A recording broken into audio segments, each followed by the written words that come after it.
Donald Trump is famous for the statement, "I will drain the swamp." That statement appeals to a specific demographic psychographic interest, and he knows that.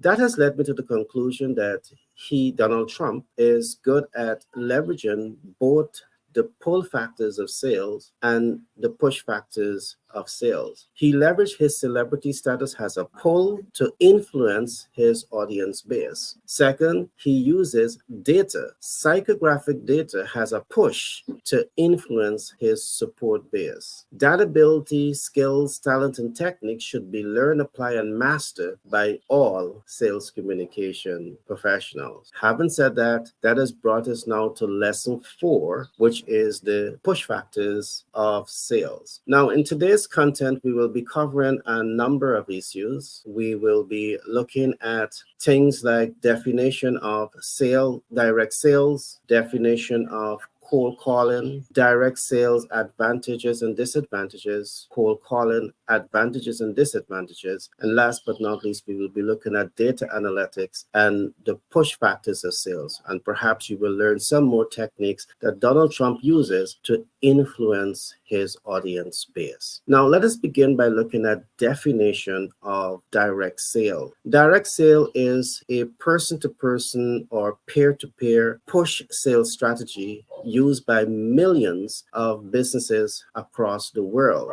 Now, many businesses use these techniques, direct sale techniques, to reach and connect and influence an audience base. Now, let's look at the second concept, the definition of cold calling. Cold calling is also a person-to-person and peer-to-peer push sales techniques that is leveraged to using the phone. This technique is also used to reach millions of people across geography. Now, the important concepts to learn here is that you have the direct sale method and you have the cold calling sales method, and all of them represents the push factors of sales. Now, let us look at some of the advantages of the direct sale. Some of the direct benefits of direct sale is that you're now able to make direct contact with the ideal client, and that can be a major advantage. That leads to immediate decision-making process. Because of the fact that you're interfacing with the ideal client, you can get a yes or a no or later immediate. The third benefit here is that you have speed and immediacy to execute your sales effort. Because of the fact that you understand who you're going to meet or you're meeting with the direct consumers, you can do this with speed. But there are also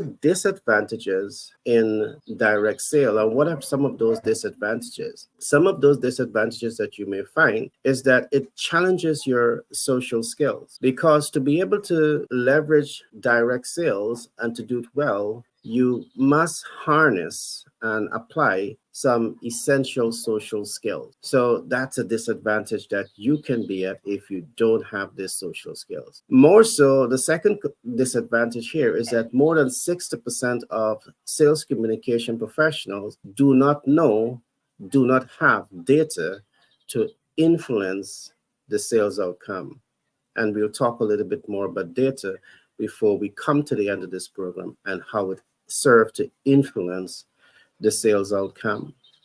The third disadvantage is that direct sale could be very time consuming, because you have to leave your office, you have to get to the ground, get your feet on the ground, get the boots on the ground to connect with people. It takes time to do this. Now, let's look at some advantages in the cold calling. Cold calling can be very cost effective, because from the office, you just pick up the phone and you make that call. And the possibility exists that you could make contact with a number of persons this way within a short period of time. Another advantage here is that cold calling has scalability, meaning that you can have 4, 5, 10, 20, 30 persons using the phone, working the phone to help you to connect with clients through cold calling, connect with potential clients through cold calling. Another advantage is that it gives you also direct contact with the ideal client, because through cold calling, you may be able to reach the decision maker. And that in itself is making direct contact with your ideal client to get a decision here and now. But there Cold calling also have a number of disadvantages, and some of those disadvantages are low success rate. Research is showing that many persons who are involved in this practice, they have a low success rate, and there are reasons why you're having a low success rate, and I will examine that shortly. Another disadvantage is that you have a high rejection rate, all right, because the fact that many persons do not know you, like you, trust you, they reject the call, and that undermines your sales effort. But is there a better, smarter, safer way to do this? Yes, there is. I'll look at some of that before we end today's program. The third disadvantage is that you have limited data about a client. And this is something that we're going to do that deep dive into, because pull factors of sale emphasizes the importance of data. Why not the push factors of sales? So we'll look deep into that today. So let's move now to another concept.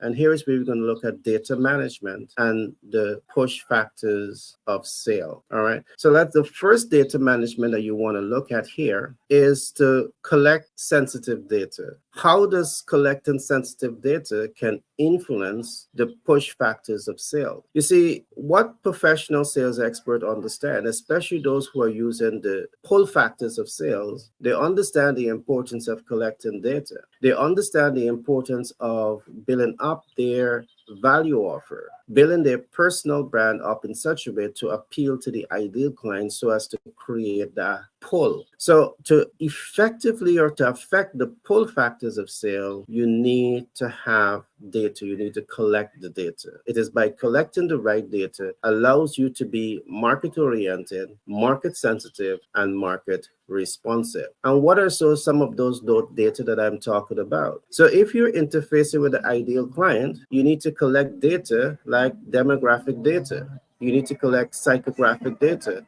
and you need to collect geographic data. Donald Trump and his team, they does that, and that is why they're always able to influence their support base, because they know exactly what to do to achieve a desired end results. So when you collect data, the next step is to analyze data and to use that data in your push factors of sale. You see, the more you understand the ideal client, is the better able you are to influence a desired outcome. So because you spend time to collect the data, because you spend time to analyze the data, you're now able to come to the third stage, which is data application. And by data application, what exactly do I mean? You can apply data in either innovating a product or innovating a service or making a promise. You make a promise that you're going to be able to deliver value above and beyond the expectation of the ideal client, but the offer and promise that you're making, you know that it aligns with their psychographic interests. Any skilled sales communication professional that understands this and perhaps is very genuine when they're making this profit, stand an excellent chance in winning, in influencing the ideal client. The last concept that we're going to be looking at here is data mitigation. Data change from time to time. Why? Because people may change from their geography. So the same method that you're going to be using today may not work tomorrow, because people have changed from in terms of their geography. But people also change in demographic data, and they change in psychographic data. So you need to ensure that you are keeping your ears on the ground, your fingers on the pulse, and you're always market oriented, market sensitive, and market responsive. Very much like how Donald Trump has proven to be a genius in applying both the pull factors of sales and the push factors of sales. I trust you would have enjoyed lesson 4 of sales strategy, and I trust that you have learned something here that perhaps you can take away and apply in your sales strategies. Be blessed, and see you in the next broadcast.